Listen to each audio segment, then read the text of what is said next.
અમદાવાદના YMCA club નજીક પતરું ઉડતા ગંભીર અકસ્માત સર્જાયો। આડસ મૂકવાનું લોખંડનું પતરું ઉડીને રિક્ષાની સાથે અથડાયું। ચાલુ રિક્ષા પર પતરું પડતા રિક્ષા ચાલકે કાબુ ગુમાવ્યો। રિક્ષા પલટી જતા રિક્ષામાં સવાર એક મુસાફરનું મોત નીપજ્યું। બેદરકારીને કારણે પતરું ઉડ્યું હોવાની પ્રાથમિક આશંકા। સરખેજ પોલીસે અકસ્માતનો ગુનો નોંધીને તપાસ શરૂ કરી। रिक्शा पलटी जता रिक्शाમાં સવાર એક મુસાફરનું મોત થયું। વાયએમસીએ ક્લબ નજીક પતરું ઉડતા ગંભીર અકસ્માતની આ ઘટના સામે આવી। વધુ વિગત મેળવીએ સંવાદદાતા અર્પિત દરજી પાસેથી। અર્પિત, વાયએમસીએ ક્લબ નજીક ગંભીર અકસ્માતમાં એક મુસાફરનું મોત નીપજ્યું છે, વધુ શું વિગત? આજે સવારે આ ઘટના બની હતી।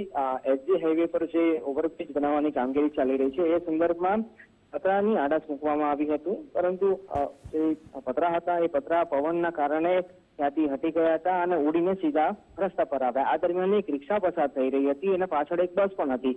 હવે આ પરિસ્થિતિમાં રિક્ષા ચાલકને રિક્ષા પર કાબુ મેળવવો મુશ્કેલ બની ગયો હતો। પતરું વચ્ચે આવતા રિક્ષા પલટી થઈ ગઈ હતી અને એમાં બેઠેલ એક મુસાફર હતા એનું મોત થયું હોવાનું પ્રાથમિક જાણકારી મળી રહી છે। શરૂઆતમાં એસજી હાઈવે 2 ટ્રાફિક પોલીસ ઘટના સ્થળે પહોંચી હતી, કેમ કે મેસેજ અકસ્માત પણ મળ્યો હતો।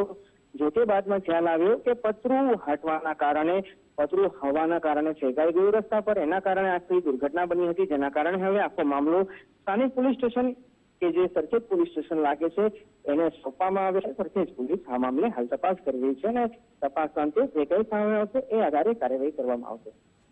જી, ધન્યવાદ જાણકારી બદલ।